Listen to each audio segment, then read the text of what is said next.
Well, here we go again. I'm at the finish area of my longest race of the season. Welcome to Ultra Trail Harricana.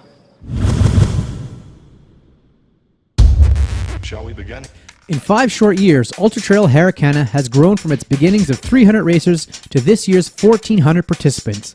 It's also being considered as part of the Ultra Trail World Tour Future Races, so it's joined the big leagues of trail racing. Ultra Trail Harricana ouvert. Amusez-vous tout le monde et merci beaucoup d'être là.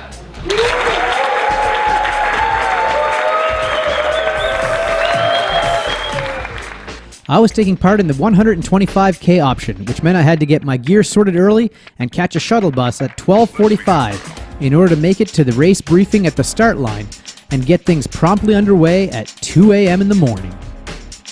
The first 19.5K of this race were pretty much gravel road all the way into the trails before we got to our first aid station, which we'd see twice. From there we embarked on our steepest and toughest climb of the entire race in complete darkness. By the time we got to the top, some of us got to witness the beginnings of the new day. It was beautiful up there, but it's too bad we couldn't see the full sights. Overall, the race would see us climbing 3 different mountains and took us on a huge variety of trails to show us all the beautiful sights that the Charlevoix region has to offer. It's a very tough race overall, and you've got to be prepared for long sections without aid stations. It's the longest being about 18.5 kilometers, but that's a long way with no food.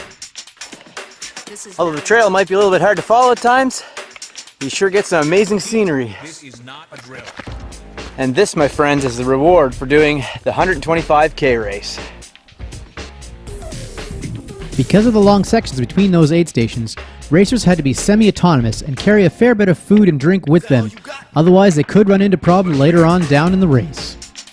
One of the themes of this year's race was actually women in trail running.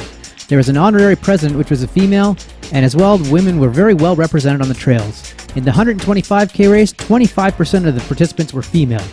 In some of the other races, the percentage was up to 50%. As the morning wore on, racers reached the Parc des Hautes Gorges aid station, which was the midpoint of our race and actually the starting point for the 65-kilometer race.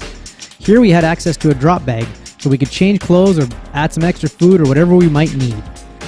This is a good place to stock up because we were about to enter what I consider the toughest part of the race course.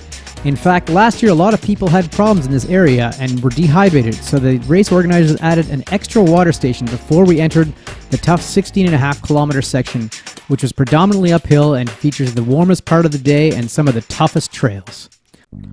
Last year it's where I had to pull out of the race, but this year I had a much different experience, even running into some interesting nature such as that porcupine. It really paid to know what I was up against in this section, and I prepared much better. But for some, it was still a pretty tiring effort, and they took breaks along the trail. I came across more than one racer who was taking a little bit break before they got to this aid station. Having covered more than half the race course, legs were already tired, but there was still plenty of racing to do, and the next section was actually the longest at 18.5 kilometers. At this point in the race, it was worth thinking about the charity cause for this event, which is research into multiple sclerosis. If we thought we were suffering out there on the trail, all we had to think about were some of the daily struggles for those that are suffering from this disease. In fact, during the race, a check for $20,000 was given to help further research based on the profits made from this event. I arrived at aid station number 7, ready for another night. Once again, I'm reduced to just my small circle of light to guide me over the last 18 kilometers of this course. Thankfully, there were lots of cheerful volunteers throughout the entire race. I've been racing for over 20 hours now, and I still got 10 kilometers to go. Here's hoping most of it's downhill. Sadly, it was not mostly downhill because I was, in fact, on the 3rd and final climb of the day. But luckily, coming into that final aid station, I knew I had less than 8K to go.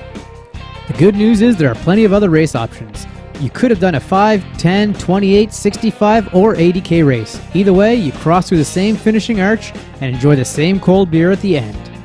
For those that got in early enough, there's also a great finisher's meal that was on offer, and if you had the energy, you could even participate in the closing dance party. Well, that does it for me from this year's Ultra Trail Harricana. I finally got the finisher's medal, and I also picked up a commemorative beer mug. If you're looking for an awesome race in the beautiful Charlevoix region, check this one out.